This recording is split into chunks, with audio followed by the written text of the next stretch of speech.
विश्वकर्मा वंशज हैं जो भी आप लोग हैं, लेकिन राजनीति में भागीदारी क्यों नहीं मिल रही सर? इसके पीछे क्या राज है? देखिए, राजनीति में भागीदारी के लिए सबसे बड़ी बात यह है कि हम जो विश्वकर्मा समाज के जो वंशज हैं, जो हम विश्वकर्मा जी के 5 पुत्र माने जाते हैं और हैं भी, तो वो सभी जो लोग राजनीतिक रूप से, सामाजिक रूप से, शैक्षिक न चल पा रहे हैं। अभी बहुत हम लोग राजनीति में बहुत पीछे हैं। अब तो जैसे कि देखा जाए 2022 से जो विधानसभा चुनाव हुआ, लोकसभा चुनाव हुआ, देखा जाए 2027 के जो टारगेट है मेन टॉपिक पे, जो विश्वकर्मा वंशज हैं अब एक हो रहे हैं, मतलब जाति जनगणना मोदी जी ने कहा है, विश्वकर्मा जो वंशज है अब एकजुट होने की तैयारी कर रहे हैं। क्या ये बहुत अच्छा पहल है और मैं बधाई विश्वकर्मा समाज के राष्ट्रीय अध्यक्ष जी को भी देता हूं। और विशेष रूप से भगवान के हम वंशज हैं और स्वर्णकार, शिवकार, लोहार, बढ़ई, ठठेरा, हम सभी विश्वकर्मा भगवान के वंशज हैं। और हम विश्वकर्मा जयंती के दिन अपनी दुकान मैं रघु विश्वकर्मा साथी, इस समय हम देवरिया में है और देवरिया में सोनार समाज के जिला अध्यक्ष हमारे बीच में है। पहली बात तो सर, जिला अध्यक्ष बनने जाने पर आपको हार्दिक बधाई। बहुत बहुत धन्यवाद। दीपक वर्मा। अच्छा सर, ये जो समाज है, सोनार समाज है, यहाँ पे इसमें पहले राष्ट्रीय अध्यक्ष कौन है? सोनार समाज का देखिए, राष्ट्रीय स्तर पे अभी कोई भी संगठन व्यापक रूप से, सक्रिय रूप से काम नहीं कर रहा है।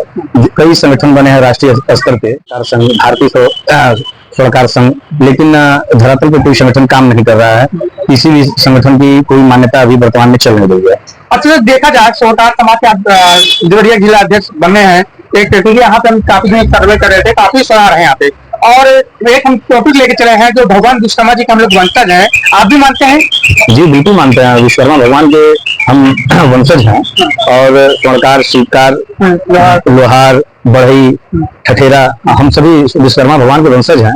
और हम विश्वकर्मा जयंती के दिन अपनी दुकान पे सभी प्रकार के जो औजार हैं, निहाई है, हथौड़ी है, कैंची है, कांटा है, चाहे इलेक्ट्रॉनिक कांटा हो, चाहे पुराने जो भी हो, तो उसका पूजा करते हैं। उस दिन बहुत सारे स्वर्णकारों के यहाँ काम बंद रहता है, उस दिन आराम दिया जाता है। यह मान के विश्वकर्मा भगवान की जयंती है, आज के दिन हथियार और ये औजार का प्रयोग नहीं करेंगे और उस दिन हम लोग बहुत ही निष्ठा से विश्वकर्मा पूजा मनाते हैं। अच्छा, जैसे कि देखा जाए विश्वकर्मा वंशज हैं जो भी आप लोग हैं, लेकिन राजनीति में भागीदारी क्यों नहीं मिल रही सर? इसके पीछे क्या राज है?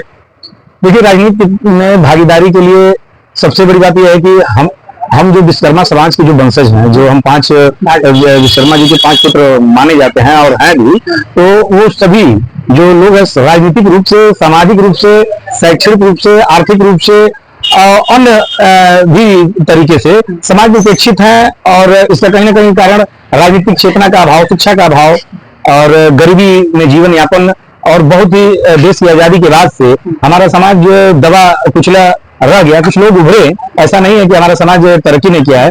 समाज से बहुत सारे लोग तरक्की के पढ़ लिख के अधिकारी बने, डीएम बने, IAS PCS सचिव, तमाम पदों पे गए। लेकिन जो हमारी भागीदारी चाहिए 100 में जो 1-2-4% में हम लोग पाए अपना हक, वो व्यापक होना चाहिए। जो व्यापक ना होने के कारण, हम लोग राजनीतिक भागीदारी ना होने के कारण हम पिछड़े हैं, समाज के मुख्य धारा से वंचित हैं, समाज की मुख्य धारा से अपने कदम को कदम मिलाकर चल पा रहे हैं। अभी बहुत हम लोग राजनीति में बहुत पीछे हैं।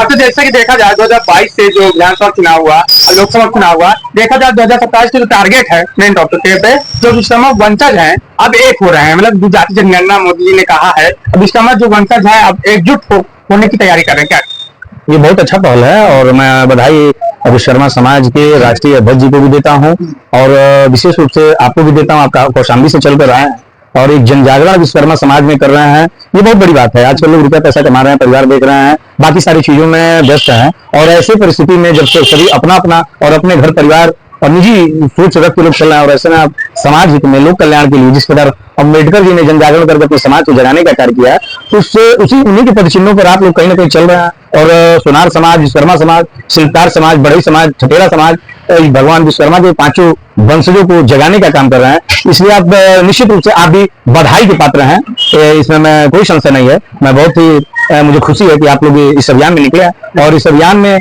निकले मैं देवरिया जिले से नहीं, पूरे प्रदेश और देश के विश्वकर्मा समाज के लोगों से आह्वान करता हूँ, ये निवेदन और करता हूँ, अपील करता हूँ कि इस मुहिम में, इस अभियान में जुड़े, कि हम लोग अपनी राजनीतिक भागीदारी को सुनिश्चित करें और राजनीतिक भागीदारी भागीदारी कोई सत्ता और सत्ता में भागीदारी कोई लेता नहीं है, उसे छीनना पड़ता है, उसे ताकत के दम पे, अपने बुद्धि विवेक के दम पे लेना पड़ता है। इसलिए कोई सत्ता देने नहीं जा रहा है, ये सत्ता लेना पड़ता है। ये सत्ता की लड़ाई है, राजनीति की लड़ाई है। राजनीति का और राजनीति में हमको बने रहना है और राजनीति में अपनी भागीदारी सुनिश्चित करनी है, तो हम सभी को एक होना पड़ेगा। जैसे सर आप राजनीति में कदम रखे हैं, इस संगठन से जिला अध्यक्ष आते हैं, तो कहीं ना कहीं आप भी चुनाव लड़ सकते हैं, चुनाव कौन सी तैयारी कर रहे हैं? जी बिल्कुल, मैं राजनीति की ककारा जो कहा जाता है, मैं छात्र राजनीति से वर्ष 2008 में संत विनोबा डिग्री कॉलेज से छात्र संघ महामंत्री पद का तैयारी किया, लेकिन किन्हीं कारणों से प्रदेश की मुखिया उस समय भान मालती जी भी थी और उन्होंने ऐन वक्त पर्चा दाखिले से एक दिन पूर्व पूरे प्रदेश में छात्र संघ चुनाव पर रोक लगा दी, बैन लगा दिया और बाद में बहाली हुई। तब तक हम लोग छात्र राजनीति से बाहर निकल चुके थे और मैंने भारतीय जनता पार्टी का दामन थाम लिया वर्ष 2008 में हुई और तब से लेकर अब तक मैं छात्र राजनीति से लेकर और भारतीय जनता पार्टी की राजनीति में आ गया और वर्ष 2017 में मैंने सभासद पद के चुनाव के लिए आवेदन भी किया था। टिकट न मिल पाने के कारण नगर पालिका परिषद देवरिया से मैं नगर पालिका चेयरमैन अध्यक्ष पद के लिए तैयारी कर रहा हूँ और आगे के समय में मैं निश्चित रूप से अगर पार्टी टिकट देती है तो चुनाव लड़ूंगा। जैसे देखा जाए जो विश्राम वंशज है वे एक होने की प्रयास किया है और दीपक वर्मा जी जो जिला अध्यक्ष हैं चुनाव को भी तैयारी करने 6 महीने के लिए नगर पालिका वाला, तो आप सभी लोगों को वीडियो कैसा लगे कमेंट बताएं। जय हिंद, जय भारत।